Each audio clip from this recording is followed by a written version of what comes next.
92% of households that start the year with Peloton are still active a year later. 92% because of a bike? Not just bikes. We also make treadmills and rowers. Oh, let me guess, for elite athletes only, right? Nope. It doesn't matter if you're an avid exerciser or new to working out. Peloton can help you achieve your fitness goals. 92% stick with it. So can you. Try Peloton bikes, tread, or row risk-free with a 30-day home trial. New members only. Not available in remote locations. See additional terms at onepeloton.com/home-trial.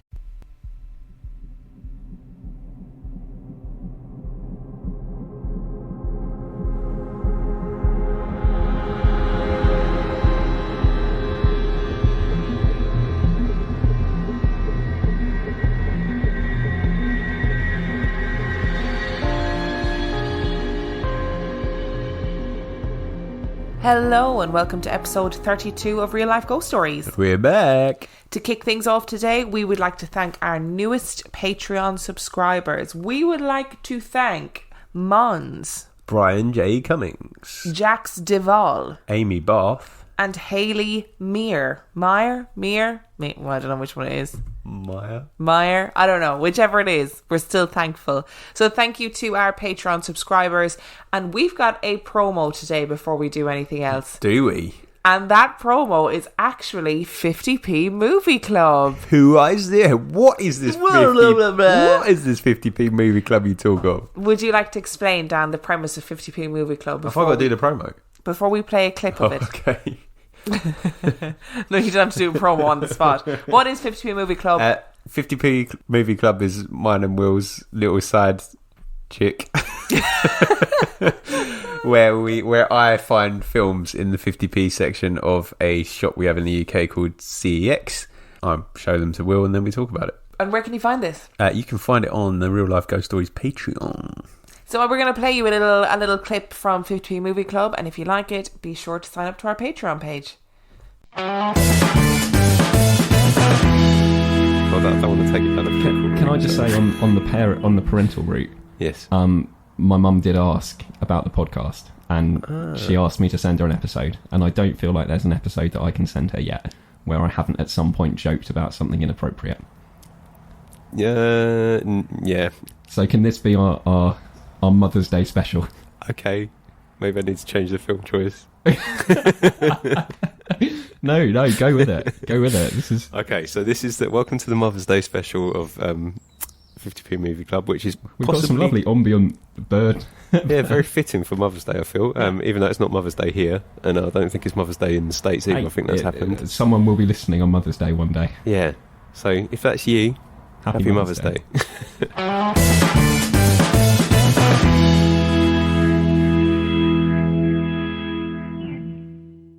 So there we have it, a little promo for 50p Movie Club. If you enjoyed it, let Dan and Will know. It's a very weird experience for me because I don't tend to actually listen to it. Have you ever listened to an episode? Nope. Oh, so Dan doesn't listen to the episodes back because he's not a Patreon pledger. Yeah, I need to pledge.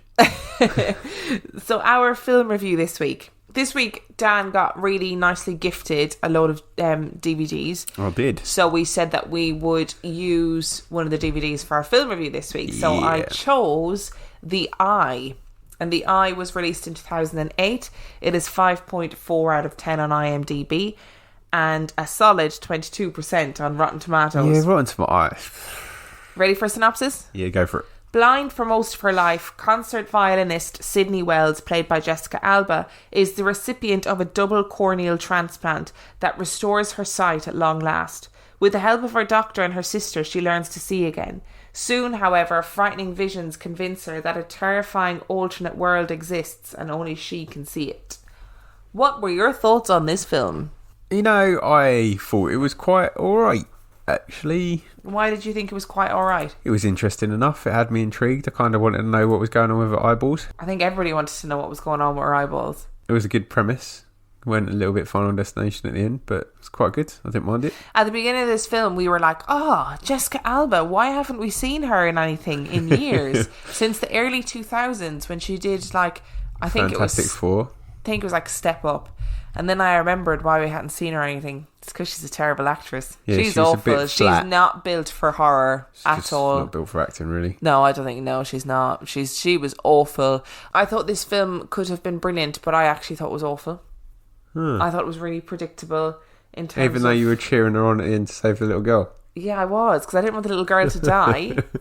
But I thought it was really predictable in terms of the jump scares and stuff. I thought it was very it was clearly massively inspired by The Sixth Sense. Now I know that it's originally a Chinese film, but what I think it took from Western cinema was Sixth Sense and potentially The Grudge. Yeah, but they acknowledged that as well. They did it in full because he makes that joke, doesn't he? When she says, "I see," and he was like, "Dead people." If you're going to make a joke about it, then make it one individual joke and don't base your whole film on the same concept about being able to see dead people. So basically, she's able to see dead people. You learn that from, quite early on in the film. It's not a spoiler. And there is a point where she's talking to her doctor and she says she's trying to convince him that the doctor who she has a really inappropriate relationship with. Completely just inappropriate FYI, the whole way through. just really, they're not in a sexual relationship, but their whole demeanour of behaviour around each other is just really inappropriate. I've never behaved. Rocks up at her flat. Yeah, she just Accosts her from a car. it's a very strange Lots of dynamic. unnecessary touching. He shakes her at one point, which is really Inappropriate. She touches his face a lot. Which that's kind of a leftover Good thing point. from her being blind, isn't it? But anyway, so she's like running after him down this corridor. He can only walk and talk, by the way, as well. So anytime he has to talk about something serious, he does the whole walk with me. And they go charging through, a market or something. But she's running down a corridor after him, trying to explain to him that what's happening to her is because of the eye transplant. So she's seeing what the person who donated their eyes was seeing in their life. But anyway, so she's running down the corridor after this man and she's like, I have no history of mental illness in my family. I've never had depression, schizophrenia or migraines. I was like, are those the three mental illnesses that you could think of? Schizophrenia, depression, migraines. Yep. Not a mental illness. Sorry, script writers out there. Not a mental illness. Might seem like it when somebody's in the middle of having a migraine, but it's not mental illness. Really, really wound me up. Really annoyed me. That's just shoddy writing. It's just poor. And I get it must be really scary to see dead people, like all the time, just knocking about in your daily life. It must be really scary. But I think there would come a point where you'd stop being frightened, genuinely. Or stop believing that the things you were seeing were real. So this kid jumped out a window and she watched this kid jump out a window which was open, and then when she ran to the window was sealed shut and she still proceeded to smash the window in. Yep, that was very unnecessary. What's the point in that? Why did she do that? Why did that happen? Don't know. They like smashing stuff though, because she smashes the mirror later on as well, doesn't she? Yeah, and he smashes the window as well. Oh, there's a lot of smashing. What a none of that, actually, there was none of that kind of smashing in it. None of that at all. So what would you give this film out of 5? 3.5. Are you serious? Yeah. I was going to give it 2. Yeah. Well, I gave it 2 out of 5. Wasn't as good. I didn't enjoy it as much as Amityville Horror, which also has Chloe. She's in this film again, isn't she? Oh, yeah, she's the little kid in this film as well, yeah. Chloe Moretz or whatever her name is. It wasn't as good as that, but it was interesting enough, and it wasn't like she was just seeing dead boys. Dead boys. Wasn't just seeing dead boys for no reason. There was like a reason for it. So yeah, there was a reason for it, but I don't know. I thought you're putting this on the same level with some other films that you've absolutely hated, and I don't think you hate it as much. I think you're just giving it a 2 because you don't want to give it 3 out of 5. Actually. No, I don't want to give it 3 out of 5 because I don't think it deserves 3 out of 5. I think it was badly executed. And I think it was... I think she's such a bad actress that it took away from it. Could have been really cool. Would not recommend. Definitely not. Wouldn't watch it again. Okay. I might if it was on TV. Okay, so our stories this week. Oh dear. Buckle up, kiddo, because we're going on a world tour. I'm hiding behind the pop god. And our first stop is Japan. Insert stereotypical, slightly racist music here. We're not going to do that, don't worry. 92% of households that start the year with Peloton are still active a year later. 92% because of a bike? Not just bikes. We also make treadmills and rowers. Oh, let me guess, for elite athletes only, right? Nope. It doesn't matter if you're an avid exerciser or new to working out. Peloton can help you achieve your fitness goals. 92% stick with it. So can you. Try Peloton bikes, tread or row risk-free with a 30-day 3-day home trial. New members only. Not available in remote locations. See additional terms at onepeloton.com/home-trial. So what do you know about Japanese urban legends? Nothing. Well, you're going to have an absolute whale of a time. Beyond the Ring, but that's not even Japanese anyway, is it? So when you were away at work this week, Yep. I said I'd do some research, and I was like, oh, we'll do a Japanese series. We'll do a couple of Japanese episodes, and then we'll go to elsewhere around the world. So I started looking up Japanese urban legends, and I'm not joking, I was shitting myself. Like, I had to stop looking them up for a while and go and watch something nice. And this was like during the day in my house. They freaked me out so much. And a part of it was the images that came with them, like the actual pictures that came with them. The Grudge was one of the scariest things I have ever seen when it first came out. It petrified me. So much so that I had to go and look up the actors after I'd seen it to see that they were just real people, because it fucking terrified me. Wasn't Buffy in it? Yes, she was. Buffy was indeed in it. In fact, she was casted specifically because of her abilities to fight evil. So, you know. Makes sense. So we're going to start our Japanese urban legends with urban legend number 1, which is the slit-mouth woman. Are you ready? No, that sounds horrible. A young person walks down a street in the darkening hours of the evening. Their identity does not matter, neither does their age or gender, because the thing that is about to befall them does not care for such things. All that matters is that they are young. The young person turns off a main road and into a smaller street. The sounds of the evening traffic as people return home from work and other daytime activities grows hollow and distant. There is no one on this new street except for a woman a little ahead. Instantly visible is the surgical mask covering her nose and mouth. Not too unusual in this part of the world, with the heavy smog and a fear of airborne illnesses. The woman continues to walk towards the young person, at first looking to walk past, but then at the last minute veering to stand directly in front of them. "Am I beautiful?" the masked woman asks. The young person looks her up and down. She has long dark hair that passes over her forehead to practically cover her eyes, and even the jet black cannot cover the piercing brilliance of eyes that can only be described as beautiful, although quite intense at the same time. "Yes, you are," replies the young person. The woman slightly bows her head in response before clawing at her mask and tearing it away. "How about now?" The young person is in shock. What stands before them is a disgusting grin. The woman's mouth has been cut, the corners extended from ear to ear. The full set of her teeth are easily visible through the cut flesh, and the mouth is in a permanent smile. "Yes," the young person is shocked. The answer is stammered. They are unable to think. The person they have just met is the slit-mouthed woman. The young person has heard the stories told at their school. They turn to run, but after only a few footsteps, she stands before them once again, a sharp implement in her hands. Scissors? A knife? It does not matter. They cut the youngster's flesh all the same. The victim is found on the street some time later, their mouth too bearing the frightening visage of a smile stretching from ear to ear. So goes the story of the slit-mouthed woman. The legend is quite old, but no one is certain where it began. What we do know, however, is that it came to prominence in the late 1970s, when sightings were rumoured to take place around Nagasaki. The young person in the above story was possibly considered to be lucky, as they will have likely survived their wounds, though albeit with hideous scarring. It can go quite worse, according to the legend. Should they have responded no when first asked if the woman was beautiful, she would have killed them there and then. The same fate would have also befallen them if they answered the same after her true face was revealed, though some legend states the young person would have been cut completely in two. When the slit-mouthed woman was said to be sighted in the late 70s, the authorities in that part of Japan sought to calm what was an overwhelming sense of panic in the towns by increasing their presence on the street through putting on more patrols. Schools organised students to walk home in groups as much as possible. She was said to generally only prey on those who were alone. Students were also said to have devised the tactic to fool the slit-mouthed woman, answer her questions with other questions, or do not provide a definitive answer. Some told how she let them go after they said they had another engagement to attend to. Obviously, she is not immune to good manners. The stories died down in Japan only to surface in South Korea through the 90s. As for who she is, well, there are a number of origin tales for this legend. Some put her as a beautiful woman who was quite vain. Her husband began to suspect that she was having an affair with another man. One evening, when his paranoia got the better of him, he attacked her, slicing open her smile so that no man would ever find her desirable. Another story tells how in the early 70s she was a woman who used to chase and terrify children. When complaints were made against her and the police tracked her down, she ran into heavy traffic where she was struck and died. One of her injuries, the signature slit-faced smile. This particular origin is said to be backed up by a coroner's findings.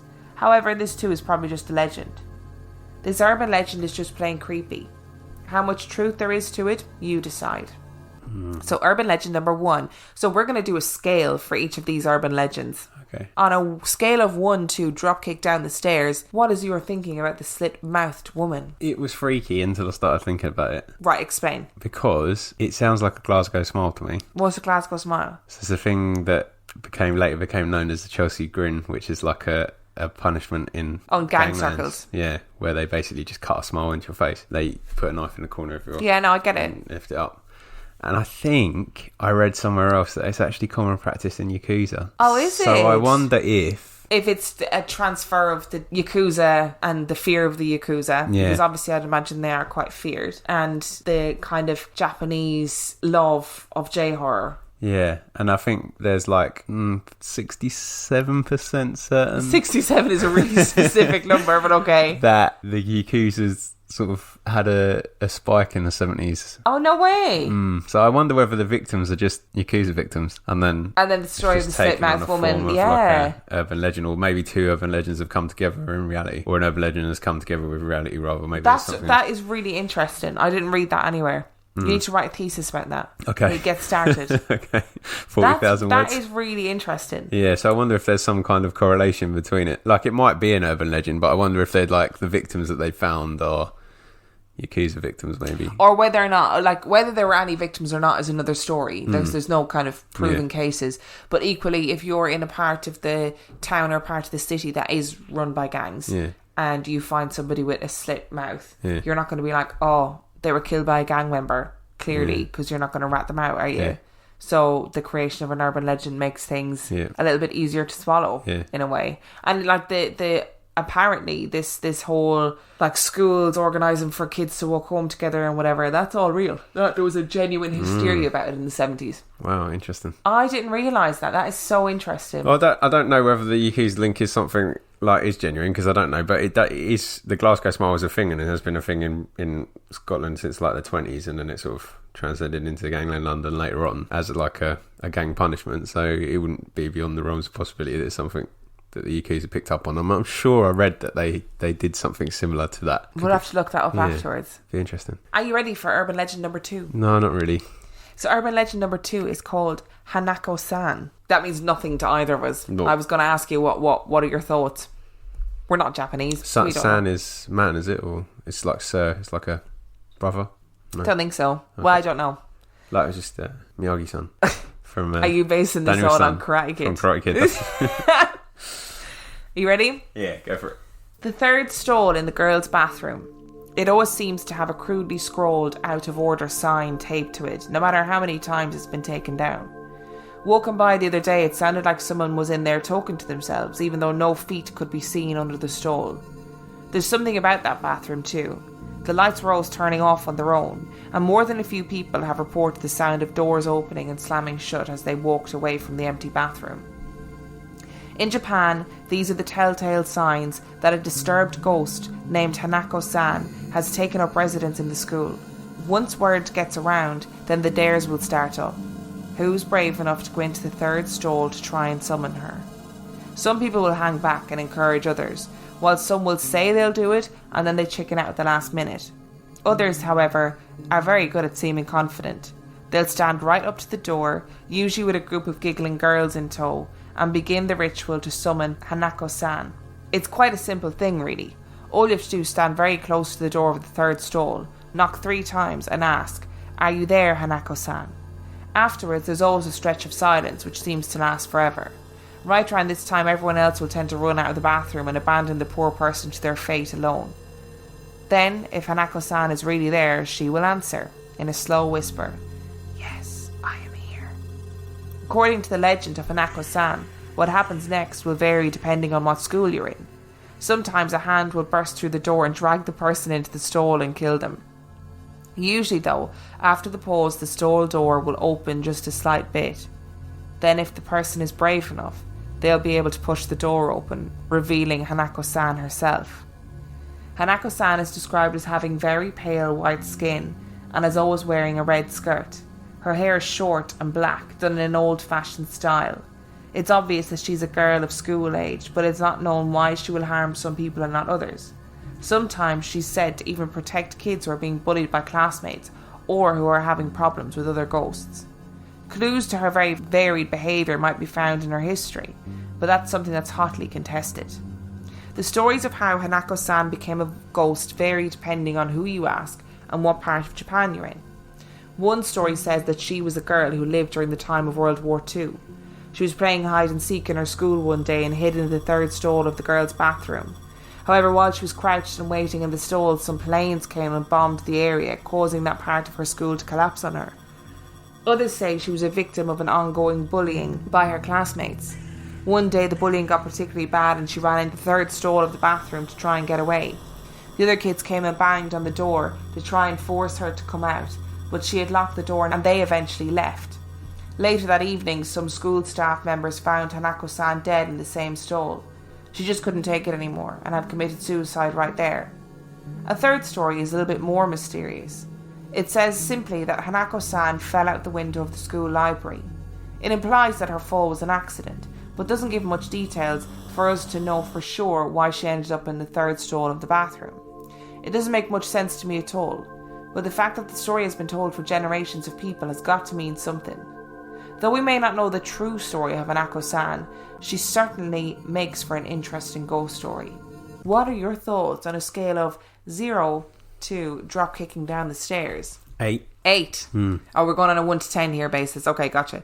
Why is she an 8? What did you say then? You said 0 to 10, didn't you? I said 0 to drop kicking down the stairs. Yeah, but what's in between 0 and drop kicking down the stairs? I was going for 5. I didn't. Oh, right, okay. I didn't elaborate on that one at all. Okay. So why? So we're going to go for 4 then.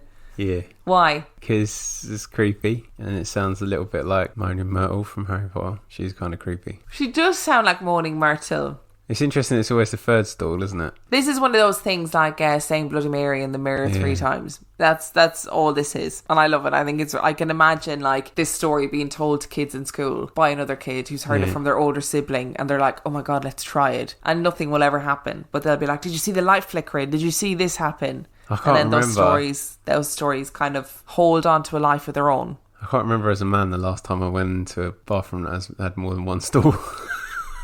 That's really weird. Yeah. That's really strange because obviously as a girl, I don't have that in my life. Yeah, I just don't like the idea of that. The kids are weird anyway, aren't they? And creepy. And a ghost kid is creepy. Any of these... They all look like the Ring Girl. Yeah, they look like the Ring Girl or they look like Toshio from The Grudge, the little boy. That little cat boy. Fuck off. Even think he's about so cute him. though. No, he's not. Even picture him in my brain right now is make my blood go cold. Like I can't. He makes meowing sounds. Yeah, I know. Apart from the sounds, like if you muted it, he's cute. He is a cute little boy. He's not. He's hideous. I hate him. I hate his face.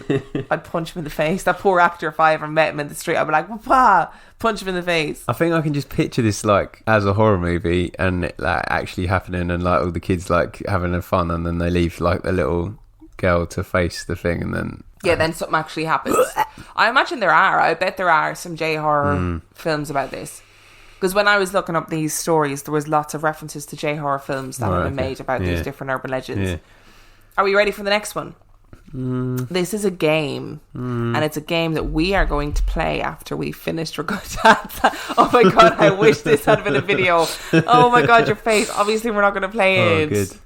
This one is called Daruma-san. So I think san might be something to, because this is called the bath game. I think it might be something to do with bathrooms or that word san. No, it's not. It's a informal thing that you just add to people's names. Okay. Daruma-san, also known as the bath game, originated in Japan. It's a variation of the common game of red light, green light. What the fuck is red light, green light? That's when if you see a green light for oncoming traffic, you run out in front of it, and if it's red, you stay on the sidewalk. Oh, otherwise known as chicken. Yeah, that's one. However, in this ritual, you are it, and Daruma, a doll, ironically often used for good luck, though of course not in this situation, is trying to No catch you. dolls are good luck. Is- All dolls is are evil. Trying to catch you. Ugh. Of course, the goal is for you not to get caught. Why did you choose this story? The materials that you need is a bathroom with a bathtub. And to play, this is what you need to do. At night, before you go to bed, take a bath. It must be before midnight. If you fail to follow this rule, you are allowing her to enter into your dreams. Specifically, remove all clothing, then enter the bathroom. That's a good job, isn't it? I said then enter the bathroom. Oh. God. I thought you said specifically take off your clothes before you get in the bath. I was like, well, most people do, right? Listen, do you want the room? No, I really don't. I don't. Stop. I'm sorry. Stop interrupting. Fill the bathtub. Turn off all the lights. Get into the tub facing the faucet and then sit. Close your eyes and start washing your hair. Well, oh God, you probably don't have this issue as a man, or not as a man, but as a man with short hair. But sometimes when I'm washing my hair, obviously you have to close your eyes, and I'm like, oh my God, when I open my eyes, there's going to be a fucking demon in the bathroom with me. Do you have that issue? Yes, all the time. Oh, Dan is literally hiding underneath his t-shirt. While washing your hair, repeat, Daruma-san fell down. Continue to repeat until you finish washing your hair. Do not open your eyes. If completed correctly, a Japanese woman standing in a bathtub will mentally appear in your mind. Then she will slip and fall, face first, gashing her right eye out. If you hear or feel anything behind you in the tub, do not turn around or open your eyes. Ask, why did you fall in the bathtub? Let the question linger in the air. Keep your eyes closed and mindfully get out of the tub, while not falling yourself. Do not drain the tub. Exit the bathroom and close the door behind you. Open your eyes now. Do not turn on any lights until daylight, and then go to sleep. Are you okay? No. Do you want me to stop? No, you need to finish the story. Wake up as you usually do. Once you wake up, the game has begun. Continue as you would any normal day. However, you'll feel a presence behind you throughout the day. If you glance behind your right shoulder, you may see her. She will have black, tangled hair and only one eye. She will try to get closer and closer to you as the day continues. If she gets too close, yell "Tamare," which means stop, and run away. This will put distance between you and her. However, each time you use this, the time to stall her will shorten. Do not let her catch you. Oh, this is freaking me out. The longer you play, she will grow stronger. How to end the game. Catch her in your line of sight. She will always try to hide, so you need to keep her in your sights. Shout "Kita," which means "I cut you loose," as you move your arm in a chopping motion. If this is done right, you have won. If not, run. What are your thoughts on that? Would you like to play? I hate you. Do you? Yeah. Do you know, when I was researching this story, there were like 1,000,001 videos on YouTube of people doing this. And even I was like, oh, I mean, I will just say, like, all fear aside, that is the most complicated game. It's a very complicated game, but it did give me the heebie-jeebies. I hate it. I thought you said there was something about a doll in it, though. Yeah, it said it down at the beginning. So it's, you are it and Daruma's trying to catch you. So I don't really know what the link is between. I think in Japanese culture, the Daruma is a doll that brings good luck, but Daruma is also the name of the woman in this story rather than it being actually about a doll. Such a gross story. I hate it. Are you okay? No, I'm now traumatised. Oh, we've got a couple more stories to go. No, that's So, not a nice story. Why would you go through that? 0 to dropkick down the stairs. Like, set fire to the house. Oh my God.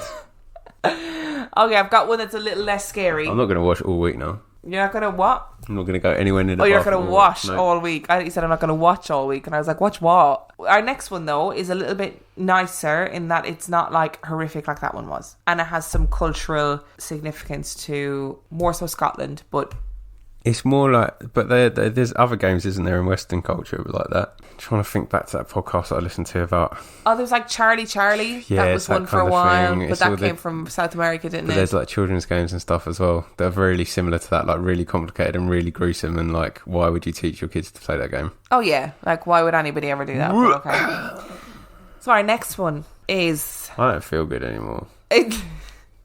Our next one is Onibaba. Are you ready? Oni or only? Oni. If you find yourself walking in the hills of, I'm not even going to attempt it. A place in Japan. A place in Japan. You may come across a little old lady acting like she needs help. My advice to you is to be careful. You may be looking at Onibaba, the legend of the demon hag. Lucky for us, there is only reportedly one in the world. Is it like Baba Yaga? Yes, she is quite like Baba Yaga, and she is located in this particular part of Japan. Onibaba is described as being a small old lady with a dishevelled maniacal look about her. She has wild hair with an unnaturally oversized mouth. Some also say that she carries around a large cooking knife to cut open her victims. Onibaba is a legend of tragedy, and in my mind proves the point. Evil can stem from some of the best intentions. It all started a long time ago in Kyoto with a wealthy couple who had a baby girl. Sadly, the baby was born sickly and never made a sound. Concerned about their daughter, the couple asked numerous doctors and medical experts, but they were unable to cure the child. In desperation, the couple consulted a local fortune teller. He told them of a sinister cure which would bring their daughter back to health. He informed them, if you feed the liver of an unborn fetus to your child, she will be cured. The couple decided the child's nanny, who had a daughter herself of a similar age, would go in search of the cure. She knew that this trip would take weeks, months, if not years, so she gave her daughter an amulet, bringing luck and protection with it, then ventured off into the countryside, vowing not to return until she had the cure. For months she searched for a pregnant woman who would be willing to give up their unborn baby. To no surprise, she was unable to find any willing person, so she figured that a more drastic measure was needed. She would take one by force. She built herself a makeshift shelter in a cave next to a quiet road. There she waited patiently for a pregnant woman to walk by. Months passed, then years, then decades, with no pregnant woman in sight, until one fateful day. She saw her target walking up the hill alone. Eager to get her cure, she jumped on the poor woman, cutting open her stomach and hacking out the liver from the unborn baby. With a feeling of success washing over her, she noticed an amulet around the dead woman's neck. It was then that she realised, in her desperation to find the cure, she had just slain her own daughter and grandchild.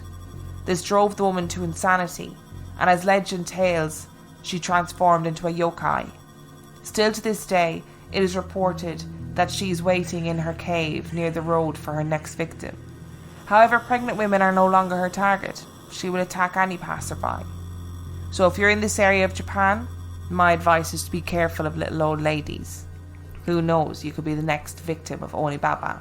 There's more to this story than just being careful of little old ladies, though, isn't there? Well, what? It's being careful of little old ladies carrying large kitchen knives Well, that too, yeah. in the middle of the forest. Who are trying to lure you back into their little cave. I'll be like, no, thank you. No, you're okay, thank you. No, I'm going to keep going now. Bye. Run! No, I'm fine, thank you. And then I'd shove you into her and then run away. Yeah, of course you would. Yeah, I would. What are your thoughts on that story? Not quite as scary as the first one. No, it's not quite scary, but I liked it. So I kind of... It's a very moralistic story. It's a story, I think, about a story against witchcraft, basically. It's a story against alternative ideas of medicine and stuff. And it's kind of going, oh, you know, she took that, they took that witch doctor's advice, and then look what happened to them. And we had the same things. I think every culture has gone through their phases of that kind of movement away from what is normal in society. No, that's not what I mean. Hang on, let me reverse. What I mean is that every society has gone through that phase of where they go, oh, suddenly actually the traditional way of doing things or witchcraft or all that is really bad, so we need to move away from it. Enlightenment, Christ on a bike. That took me a while to get there, didn't it? And I think every culture has had it, but this story reminded me of, you know the story of Sweeney Todd? Yeah. You know, that was a Penny Dreadful. Yeah. So it wasn't a real story, but it was based on a Scottish family who... Did I ever tell you this? It was like Sawney Bean, I think their names were. It was some sort of mad little name. And they were a big Scottish family, and they lived in the caves, and they attacked and ate people who travelled near enough to their cave. There you go. That's what it reminded me of. Nothing like having a barbershop and killing your customers, is it really? Absolutely nothing like it. Although there were people in Joanna. I love Sweeney Todd. There were people in London who did kill people and feed their meat to unsuspecting passers-by, but I can't remember the story off the top of my head. thought you said beat their meat then. No, I did not say beat their meat. Oh, there's definitely people in London who do that to unsuspecting passers-by too, but that's different. Yeah, old ladies and scary, like children. I don't really like anybody, do I? I'm just scared of everybody. You're scared of everybody except for me and Bim. Yeah, I'm scared of him sometimes, to be fair. And you. The next one, I'm ignoring that. The next one is, oh God, I don't even want to read this one. Well, let's not then. That's fine. I'm good. Let's just... No, we've got 2 more Thanks to go. for listening. We love you. Bye. Bye. This one is the legend that The Grudge is based on, because The Grudge is based on a Japanese belief that if somebody dies in real sorrow or pain or anger, then their cursed spirit stays in that place, right? And it's called, I'm going to call it Onryo. I don't even know what it is. We're going to say Onryo. I just feel it. Onryo. Onryo. We'll say Onryo. So I had a football player that I coached called Rio, and his name, that's how you pronounce it, and his name was for R-Y-O. Okay, Onryo then. They are the ghosts of people who died with such strong passions, jealousy, rage or hatred, that their soul is unable to pass on, and instead transforms into a powerful, wrathful spirit who seeks vengeance on anything and everything it encounters. Onryo appear as they did when they died. Often they were victims of war, catastrophe, betrayal, murder or suicide, and they usually display wounds or marks indicative of the way they died. The motive is always the same: vengeance. Onryo are easily powerful enough to swiftly kill any person. However, they prefer letting the object of their hatred live a long life of torment and suffering, watching those he knows suffer and die. They inflict a terrible curse on the people or the places that they haunt. This curse can be transmitted to others through contact, like a contagious disease, creating a circle of death or destruction that is far more devastating than any ordinary ghost.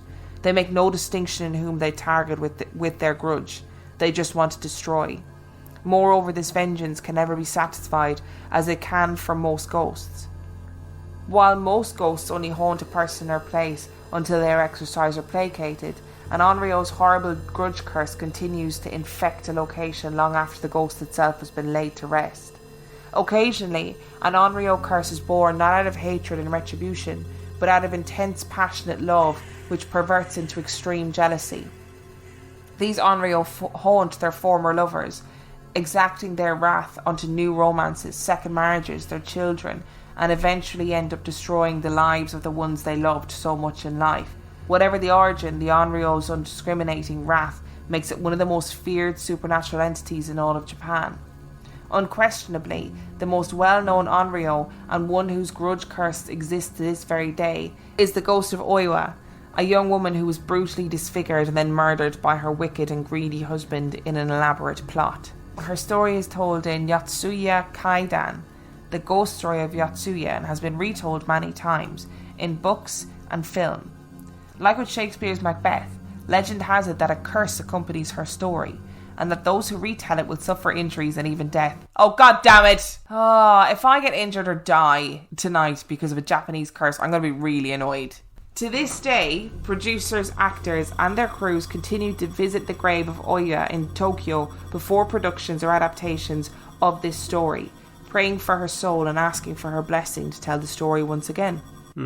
That's mad, isn't it? Yeah. What are your thoughts? So if the Onryo are vengeful spirits that destroy the lives of people, Yeah.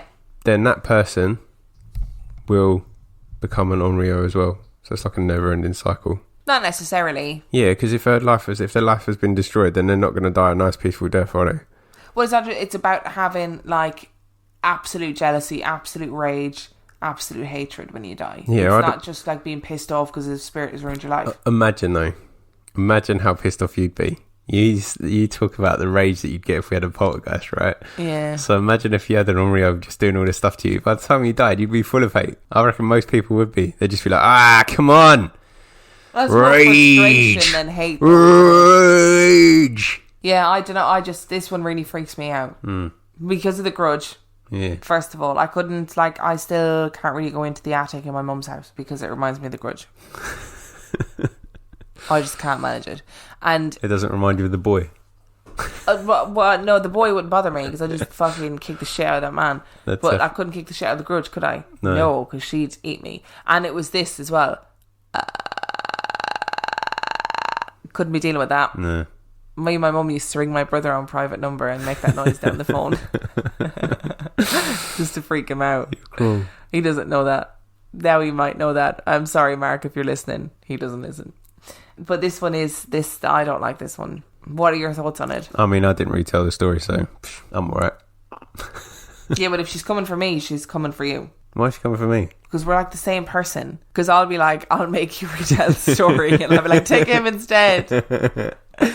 Last one. Alright, okay. Are you ready? We've got one more. I think we've probably done enough. Well, we've got one more. And this one is called the Teke Teke. Teke Teke is a ghost who appears in a number of urban legends. Teke Teke are almost always women, though in a few versions of the urban legend the ghost is male. She has no lower half. She runs about on her arms, creating the distinctive Teke Teke sound from which she gets her name. So she obviously like around on her arms. Why are you looking at me like that? That's really freaky. Teke Teke chases its victims down dark roads. Despite having no legs, a Teke Teke can run incredibly fast. So fast, in fact, that it can even catch up to victims who are speeding away in cars. When it catches them, something terrible happens. The legends are not always clear what. In some variations, the story of the Teke Teke carries a sickle. It slices its victims in half at the waist and steals their legs. Like with most urban legends, there are so many versions of the Teke Teke story that it is impossible to know what the origin story was or where it began.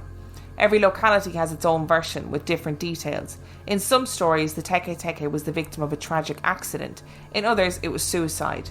In some stories, certain magic charms can protect you from its wrath. In others, nothing can protect you and you will certainly die. In some versions, the Teke Teke's victims become Teke Teke themselves. There are a number of threads in common between many of the variations. The most common ones point towards one individual woman named Kashima Reiko. In the years after World War II, an office worker was assaulted and raped by an American military personnel. That night, she leaped off a bridge onto the railroad tracks and was hit by an oncoming train. The impact was so forceful that her body was torn in half at the waist. The severe cold of the winter night caused her blood vessels to contract and prevented her from bleeding out quickly. Instead, she squirmed and wriggled about for help for several minutes. She crawled all the way to the train station and was seen by an attendant. Instead of trying to help her, the station attendant just covered her with a plastic tarp. She died a slow and agonizing death. According to legend, 3 days after hearing this story, you will see the ghost of a woman with no lower half. What are you doing to us? Oh, the ghost is that of the woman hit by the train. The ghost will try and catch you, and escape is impossible even in car. The ghost can crawl at speeds of up to 150 kilometers an hour. Some say that the ghost is searching for her legs, which were lost when she was cut in half. Others say that she is angry at humanity for not helping her when she was dying, and that she is simply out to slaughter as many people as she can.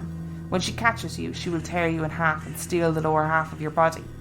Shortly after hearing the legend, she will ask you a riddle, either in a dream or in a mysterious phone call. Fuck off. If we get any strange phone calls in the next couple of days, you're answering it. It's your fault. You're bringing all these blooming stories to us. The only way to escape death... We could have stopped after the bath game. That's when I wanted to stop, and now we've got 2 curses on us. Thanks for that. The only way to escape death is to answer her questions the right way. She will ask you, do you need your legs? You must reply, write this down. You must reply, I need them right now. Then she will ask you, who told you my story? And you must reply, Kashima Reiko. If you answer her riddles without mistake, she might just let you live. They love a good riddle as well, these ghosts. Love a fucking riddle. So what are your thoughts? We're done with the stories, you can relax. I can't now because you've cursed us twice. Thanks for that. I don't like the idea of people moving in a weird way. That's scary. Yes, that is very scary. I also wonder if it's some kind of like ghostly form of tag, so that she catches someone, steals their legs, becomes a human with different legs, and then the next person becomes the Teki Teki and has to find their own legs. Maybe. And then I was also got a little bit sidetracked because I was thinking about a small lady attacking a very tall, big man and taking his legs and then becoming a human with a really small lady body and really big man legs. That's not something or having a lady body and really small baby legs. That's not funny. Don't laugh at her. She's gonna come for you even quicker if you keep laughing. She's not coming for me. You'll tell the story. Yeah, but if you hear the story, it said you've just heard the story. Why are you doing this? We're both gonna die. If you never hear from us again, just know that these Japanese curses. We joke that Will would ruin the podcast, but actually you ruined your own podcast by teke. Fine, cursing us both. So what are your thoughts on Japanese urban legends? I think they're a reflection of the patriarchal beliefs of Japanese society. Why do you think that? Because all the women are evil. I mean, all the evil are women. All the evil things are women, not all women are evil. That's not what I meant to say. Yeah, most of them were women. Like, I kind of cherry-picked these particular urban legends, but most urban legends are about women, which is very annoying. But also quite cool, because it means that all these fucking bad boss bitches running around freaking people out. Another trend that I noticed in these Japanese urban legends was bathrooms. There were quite a few of them that were centered around bathrooms, these urban legends. The bath game, Moaning Myrtle, what was the other one? But there were other ones that I just didn't include that were centered around bathrooms as well. Because I got to a point where I was like, I can't keep including stories about bathrooms. Do you think that's why Japanese bathroom technology is so absurd now? Is that they got so worried about going into the bathroom that they're like, we just have to make this experience as amazing as possible, and so they invented all these amazing toilets that do things for you. Yeah, they like sing to you and stuff. Yeah, probably. Maybe that was why. Yeah. Maybe it's not about technology at all. Maybe it's about keeping ghosts away. Yeah.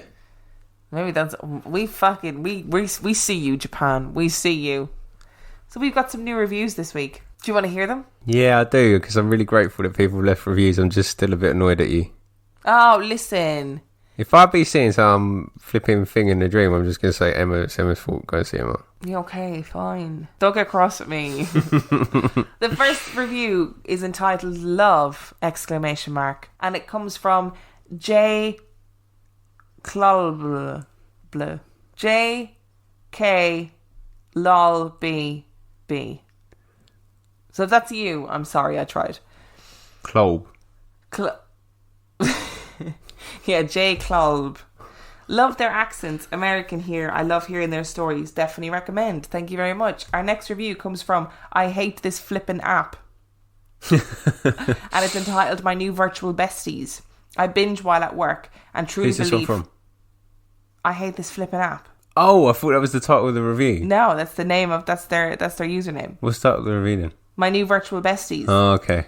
I binge while at work and truly believe I've found 2 new members of my weirdo tribe. My favourite new podcast from Tammy in Texas. Thank you, Thanks, Tammy. I'm going to do one more because our reviews are stacking up and we are never going to get through them. Okay. So this one is entitled Excellent and it comes from Gracie3417. Emma and Dan are so entertaining. I love the movie reviews and their take and explanations revolving the ghost stories. They respect every story whether they believe it to be attributed to the supernatural or not, which makes the episodes very authentic and natural. I also love that Dan is never ready to hear these stories and Emma's love of aliens. Winky face. That's not funny. That's hilarious. You need to stop. These 2 are so relatable and truly enjoyable. Great job, guys. Definitely keep it up. And that's from Gracie from Massachusetts. Ooh, Massachusetts. So thank you so much. If you've got any thoughts about these Japanese urban legends, then hold on to your hats, ladies and gentlemen, because this is a 2-parter. Hey, we've got another episode about Japanese ghosts we survive. next week. If we come back next week, we are living proof that these Japanese urban legends are not real. If we don't, fuck you, Japan. Wow. I know. I'd like to go to Japan sometime.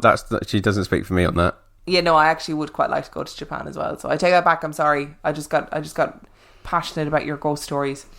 If you enjoyed it, then come on over to our Facebook page and give our Facebook page a little like. It's Real Life Ghost Stories on Facebook. And you can also, through our Facebook page, you can join our super secret group on Facebook, which is RLGS Supergroup. And you've got to answer a question, which is, who are the hosts of this podcast? We always get really interesting answers, and somebody answered yesterday saying Jenny and Tony. So I let them in. That's Real Life Goat Stories. So I let them in because I was like, that's really funny and I hope you're only joking, because otherwise we've missed our mark there. And if you would like to chat to us on Instagram, we're on Instagram quite regularly. That is at Real Life Ghost Stories on Instagram. We are also on Twitter At Real Ghost Pod. and Dan is on Twitter at 50p Movie Club. Yep. And if you want to email us a ghost story, you can do that if you email it to reallifeghoststoriespodcast@gmail.com. Again, we've got another backlog of stories going, so we'll be doing a listeners episode soon. Last but not least, if you want hours and hours of extra content, then you need to log on to our Patreon, which is patreon.com/Real Life Ghost Stories, where for just $2 a month, you get full access to the 50p Movie Club back catalogue. And for $5 a month, you get access to 50p Movie Club and Tiny Tales, which are extra paranormal episodes that we do weekly. And on that note... Wait, before we go. Oh, go on. So, what were your feelings about Navy pilots seeing UFOs on a daily basis? I'm not fucking doing this. I'm not doing this. Honestly, this has been shared. Oh, no, I don't do it. I can't. This has been shared so many times in the supergroup.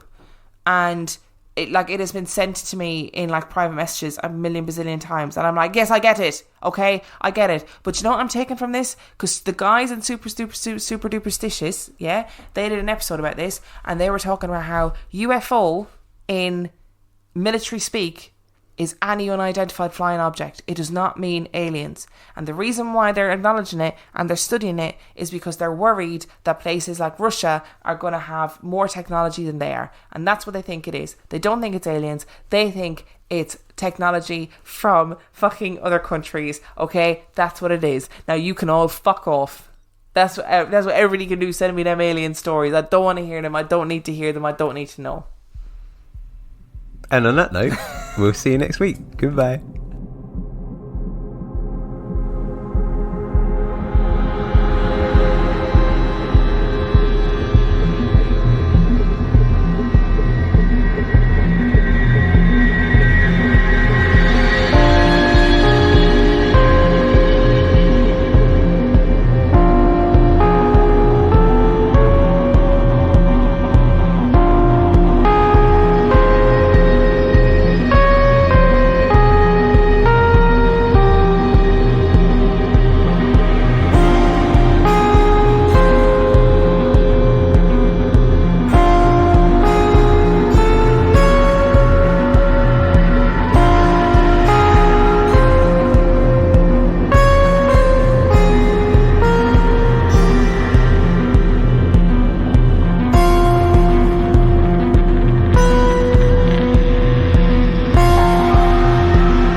% of households that start the year with Peloton are still active a year later. 92% because of a bike?